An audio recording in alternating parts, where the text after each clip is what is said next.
हम sir earning तो कर रहे हैं, ठीक है, हमारा एक टारगेट भी होता है, बट सर वो बैलेंस नहीं होता। रीज़न क्या होता है, हमारे कहीं ना कहीं कुछ अनएक्सपेक्टेड एक्सपेंसेज आ जाते हैं, खर्चे हो जाते हैं, तो फाइनली यही होता है कि हम फाइनेंशियली डिस्टर्ब ही रहते हैं, जिसकी वजह से माइंड में भी प्रेशर होता है और कहीं ना कहीं हम अपने फैमिली को भी वो अच्छा टाइम स्पेंड नहीं कर पाते जो हमें देना चाहिए, क्योंकि हमारे माइंड में बहुत सारी चीज़ें चलती रहती हैं कि हम अपने कैश फ्लो को कैसे मैनेज करें।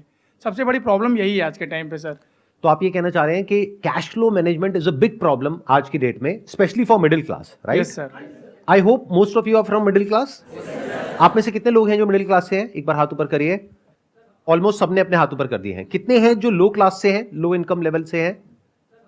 हम बात कर रहे हैं यहाँ पे मिडिल क्लास, लो क्लास या हाई क्लास, पर यही बात है कि इसकी डेफिनेशन क्या होनी चाहिए कि कोई आदमी मतलब मिडिल क्लास मुझे लगता है कि बहुत बड़ी चीज़ हो गई है। और आज की डेट में हम देखते हैं कि जो जिनको हम लो क्लास का समझते हैं वो लोग भी बहुत अच्छा लाइफस्टाइल मेंटेन कर रहे हैं, उनके पास भी हमारी तरह स्मार्टफोन है। It's an excellent point. देखो ध्यान से सुनो। हाँ हाँ, नहीं तालियां नहीं बजाते, टाइम वेस्ट होगा। आराम से आराम से दिमाग लगाते हैं। मुझे नहीं पता इस सेशन से क्या निकलेगा, बट दिमाग लगाएंगे मिल करके और कुछ सोल्यूशन निकालने की कोशिश करेंगे। तो इन्होंने एक बहुत अच्छा पॉइंट रेज किया है कि हम बात तो कर रहे हैं मिडिल क्लास की।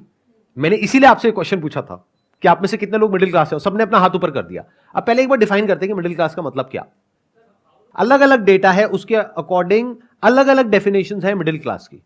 पिछले 10-20 साल 30 साल में अगर आप देखेंगे तो महंगाई बहुत तेजी से बढ़ी है, लेकिन ये जो डेफिनेशन है मिडिल क्लास की वो चेंज नहीं हुई है, नंबर 1। नंबर 2, मिडिल क्लास की इनकम इतनी नहीं बढ़ी है, लो क्लास की इनकम तो बढ़ गई है। जहां आज से 20 साल पीछे आप चले जाओ तो एक मेड अगर आपके घर में जो काम करती है उसको आप पैसे देते थे, मान लो 1000 रुपए 1500 रुपए, वो बढ़ करके आज हो गया 4000 रुपए अगर वो 2-3 घंटे के लिए काम कर रही है तो। और आप मानो अगर वो 4 घर में काम कर रही है तो उसके महीने की इनकम हो गई 16000 रुपए, और उसका हस्बैंड भी मान लेते हैं कुछ ना कुछ अर्न कर रहा होगा, तो वो लोग कमा रहे हैं महीने का 30 से 40 हजार रुपए। तो क्या वो लो क्लास है? और आप कितना कमा रहे हैं जो अपने आप को मिडिल क्लास कह रहे हैं? ये अपने आप में बहुत बड़ा क्वेश्चन है। तो मिडिल क्लास की एक्चुअल में डेफिनेशन क्या है ये समझना पड़ेगा हमको, और ये आपकी लाइफ की सारी प्रॉब्लम्स की जड़ है। ये जो क्वेश्चन आपने पूछा ना, जब तक आप ये नहीं समझेंगे कि मिडिल क्लास का मतलब क्या, तब तक अपनी इन प्रॉब्लम्स के सॉल्यूशन नहीं निकाल सकते। ये कैश फ्लो कभी मैनेज हो ही नहीं सकता। आपको लाख रुपए महीने का भी मिल जाएगा तब भी नहीं हो सकता, जब तक हम ये बारीकी से नहीं समझ लेंगे इन फंडों को।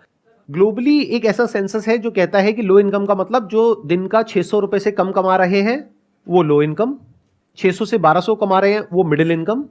तो अगर इंडिया की बात करी जाए तो यहां पर कहते हैं कि सिर्फ 2% लोग हैं जो एक्चुअल में मिडिल क्लास है।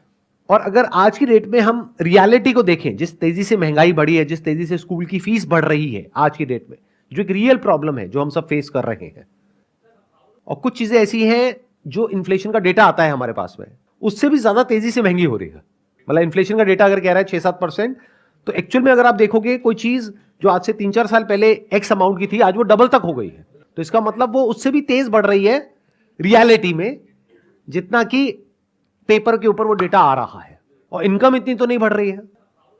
तो मिडिल क्लास को अगर हमको डिफाइन करना हो तो वो ये हो सकता है कि जिसकी इनकम, अगर मैं कंजर्वेटिव होकर के चलूं, वैसे इससे ऊपर होना चाहिए, बट अगर मैं कंजर्वेटिव कैलकुलेशंस भी लेकर के चलूं, 40,000 रुपए महीना, यानी मोटा मोटा साल का 4,80,000 रुपए, तो कह सकते हैं कि आप मिडिल क्लास में हैं।